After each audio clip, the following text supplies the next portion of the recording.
and I'm the veterinarian at Winstar Farm, and I am here because, like many of you, is we had an experience with this novel rotavirus diarrhea this spring. And we foal out about 164 live foals a year. We use two separate barns to foal out of, and we rotate mares through those barns throughout the season. So this year, starting in early February, we had a foal that developed diarrhea at about 48 hours of age. Watery diarrhea, the foal got quite sick. We had IV catheter, antibiotics, fluids, and subsequently, we had 29 other cases that developed in a 3-week period in both barns. And it started in both barns at around the same period of time. And like I said, most of these foals were really quite sick, so we had a lot of staffing issues trying to treat these foals. We treated the majority of them on the farm, and we were able to run fluids and do almost everything that we could there. However, we really needed to draw on our staff to get this done. So as soon as we saw that we really weren't able to see an end in sight, we were really working on trying to break the cycle. And we tried a number of different things through this 3-week period, and then we were finally able to see the end. So our standard protocol, and this has been this way for many years, is that for the first 3 days of life that we wear go through a whole series of PPE, of protective wear for the foaling through the 3rd day of life. So as you can see here on this picture, we wear a gown, we wear boots, gloves, and we've got a foot dip outside of each stall. So from the moment the mare starts foaling until the foal is at the end of its 3rd day of life, it's not touched by a human hand. And the foal stays in that barn where it foaled for the first 3 days unless it gets sick. And by sick, I mean something like diarrhea, something that is infectious, contagious, that we want to get that foal out of there. And if it doesn't get sick at the end of the 3rd day, it will move into its destination barn. And this is where that mare and foal are going to live from that point going forward. So like I said, we had 29 foals within a 3-week period, so we're moving essentially every foal out of both barns within the first 48 hours. And this was quickly make our 6-stall barn that we used for isolation was a little too small. So we ended up moving into a 20-stall barn, and that barn was full for at least a month, I think a little over a month. And so at this point, we were really trying to change everything that we were doing. The first thing that we did was to ramp up our protocol for biosecurity. So, we re-educated the staff. We made sure that everybody knew exactly how to wear the boots and the gloves. We made sure that we had staff compliance. We communicated to them in both English and Spanish and made certain that this was not the spread of the infection. The other thing that we did is that we took all of the entryways to our barns and we put boots and foot dips at the entries, and we eliminated any unnecessary entry into the barn. So no visitors could attend foalings. We tried to keep the blacksmith out, the dentist, anybody that really wasn't necessary, which, during that 30-day period when a mare is in the foaling barn waiting to foal, there's really no reason that she should need a blacksmith or a dentist or a lot of other things that we're just doing as part of our standard care. So we also completely separated the staff between the barns. So one crew stayed in the dirty barn, one crew stayed in each foaling barn, and then we have the luxury of having 2 vets on the farm. So we had the dirty vet and the clean vet. And so the clean vet would go to all of the new foal exams and would take care of any of the foals that were healthy. The dirty vet would take care of all the foals in the isolation barn and pretty much spent the entire day there working with these foals. So the other thing that we did was we separated our foaling cart. We have one standard foaling cart that we roll down the aisle to each foaling, and we took that cart and we separated out a separate tote for each stall. So every mare had their own set of equipment to foal, and nothing was crossing over between stalls. And the last thing we did was starting to send the foals directly to their destination barn at their new foal exam. So as soon as we looked at them, decided they were healthy enough, then we moved them straight into our destination barn. But none of that really seemed to work. We were still having just as many issues. So finally, what we did, and this is a picture of our med table, one of our med tables in our isolation barn. So as you can see, this was a full day's work, drawing up meds and taking care of the foals that were in this barn.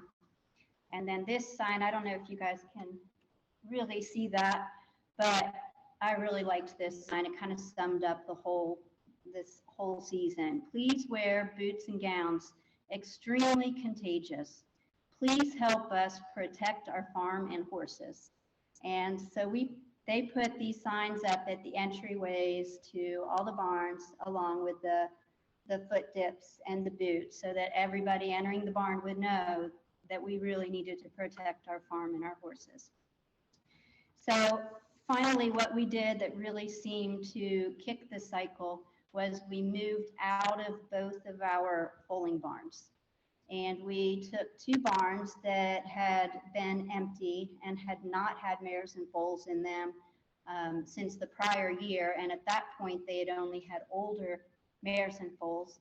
And we took those two barns, we cleaned them, we disinfected them, and then we took two additional 5-stall barns that we turned into intermediary barns. And again, with these barns, we cleaned them and disinfected them. And we did a series of PCR swabs on these barns, specifically looking for Clostridium perfringens. And anything that we found that came up positive, we would re-clean, re-disinfect, and re-swab. So now we had 4 completely clean barns, and we moved 22 mares out of 2 barns. So these mares actually had been housed within the current foaling barns, and we moved 18 mares into one barn and 4 mares into the other barn. And at this point, we would take the foals after their new foal exam and we would move them into one of the intermediary barns. If the foals stayed healthy, then they would go to their destination barn at the end of the 3 days. If they developed diarrhea or even were suspect for developing diarrhea, we moved them into the isolation barn. So at this point, we only had 2 more foals that were suspect for diarrhea, and they really did not get that sick. And the remaining 87 foals that were born from that point going forward were all healthy. So we effectively stopped the diarrhea on our farm. One observation that I had is that if the mares had been carrying the virus, then when we moved them into these 2 new barns, we would have still had the same problem. We knew that risk going into it, but we were right up against it and really needed to do something. So we did move those mares, even though they had been housed in the dirty barn, and we were still able to eliminate the problem. So that, I think, is it may be something that going forward to recognize, is that the mares possibly are not the carrier. So let's see. So in short, what was necessary to break the cycle was changing the barns. I think that was the absolute biggest key of everything, was changing the barns of where we were foaling. Second was focusing on the biosecurity and the staff education and compliance, because one person that breaks down on this biosecurity protocol can ruin the whole thing and can just eliminate everything that we had just worked towards. And we revisited proper cleaning and disinfection protocols, and we switched over to a product called Intervention, which is a hydrogen peroxide product. And so we revisited our disinfection, and then also eliminating any contact between the sick horses and the healthy horses, along with crew, recognizing that humans are a huge fomite and a huge source of spread for this issue.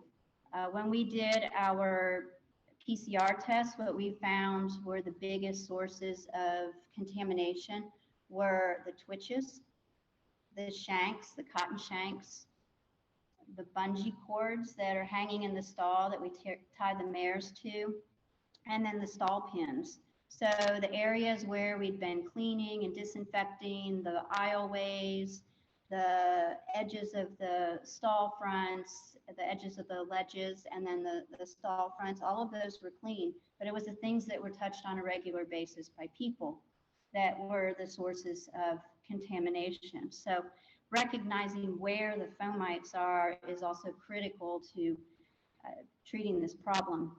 So, and like I said, we have the luxury of having 2 vets on the farm. We have a lot of barns, so this was relatively easy for us to move into. I know that a lot of people don't have that luxury and that ability.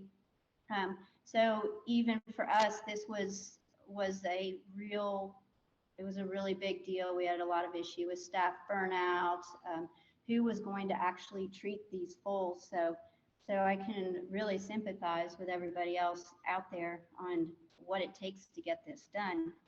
And initially, we thought that we were the only ones having this problem.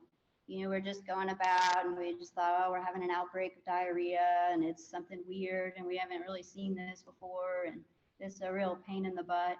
But then we started to hear about other farms that were having cases of diarrhea as well, and that they were sending 100% of their foals to the clinic, and farms that had this issue throughout the entire season and never were able to eliminate the problem. So, and then I didn't mention the economic factor as well, but the factor of hiring more staff, night watch, the loss of horses, losing a foal, that's a giant economic loss, one that we really can't afford.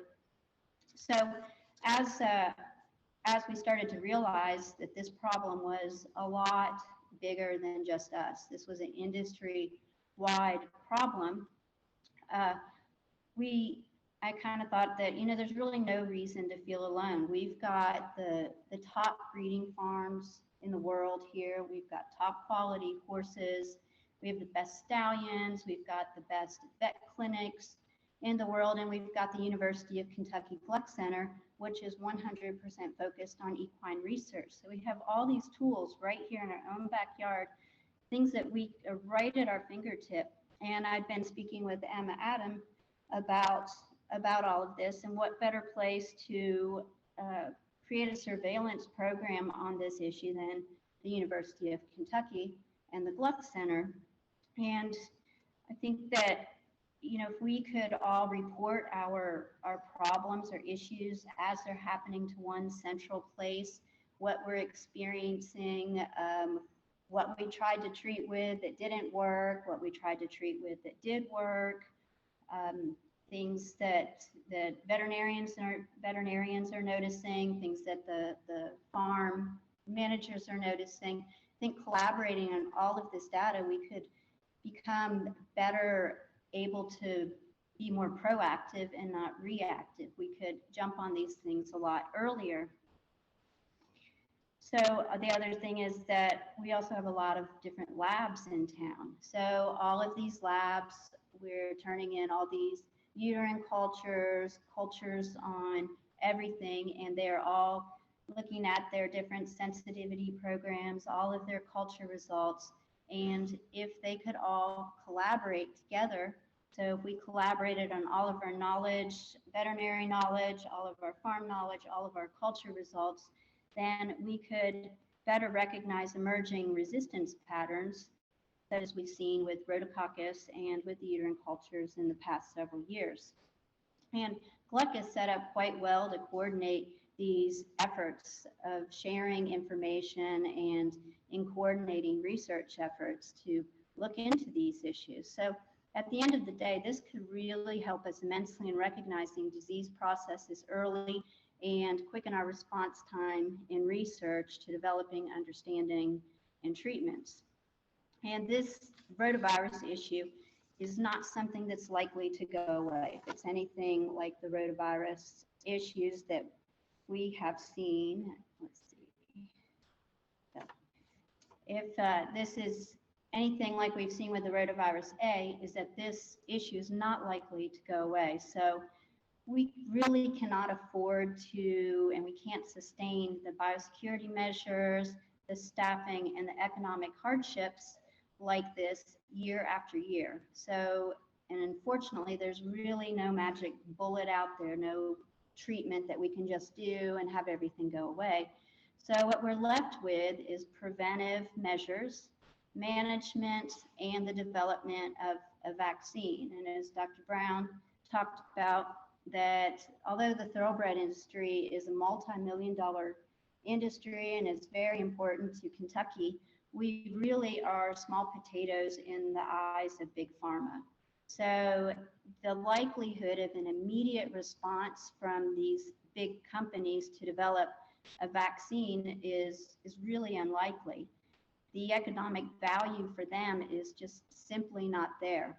So we may have to look inward on ourselves and to come up with funding and privately fund the development of a vaccine. And we, as Stuart talked about, something similar was done with the Clostridium perfringens vaccine, which was developed several years ago, and that's still a conditional vaccine, but there's still a lot of people using that vaccine out here. So this is, the development of a vaccine is going to require quite a bit of funding. Luckily, we do have the KTOB Foundation, we've got the KTA, and the KTOB throughout the years has been instrumental in funding the research efforts for a lot of disease outbreaks that we've had here in central Kentucky. They've helped with CEM, with EVA, leptospirosis, MRLS, and most recently the nocardiaform placentitis. And this spring, the KTOB Foundation donated a large sum of money to the Gluck Center to help with the research on what exactly it was that we were dealing with, because we really didn't know. At this time, we just knew that we were getting Clostridium perfringens positives on our PCR swabs, which didn't really fit the picture. So with that, with the help of Gluck, we were able to figure out that we were dealing with the rotavirus B virus, and that we need to do something now to treat it going forward. So the Grayson Jockey Club and Coolmore both have also been very instrumental and have donated money this year as well to help with these research efforts. And currently, there's a proposal to raise the KTDF registration fees for foals, for yearlings, and for stallions. And if this is approved by the Racing Commission, the new registration fees will go into effect on January 1st of 2022. And this will raise $160,000 annually each subsequent year. So every year we will get $160,000 just from raising the fees on the registrations. However, this is really just a small drop in the bucket, and we are going to end up needing a lot more funding than that going forward. So that is something that I think that we as an industry need to figure out what we're going to do there. So in summary, the fact that there is no magic treatment out there for rotavirus B means that we need to look to other means such as prevention and management. We have the knowledge right here at our fingertips. We have resources, and we really need to become more proactive instead of reactive in looking at these disease outbreaks. And this diarrhea is a prime example of that. And I know that we're going to end up having many more to come in the future to test us. So with that, I'm going to say thank you.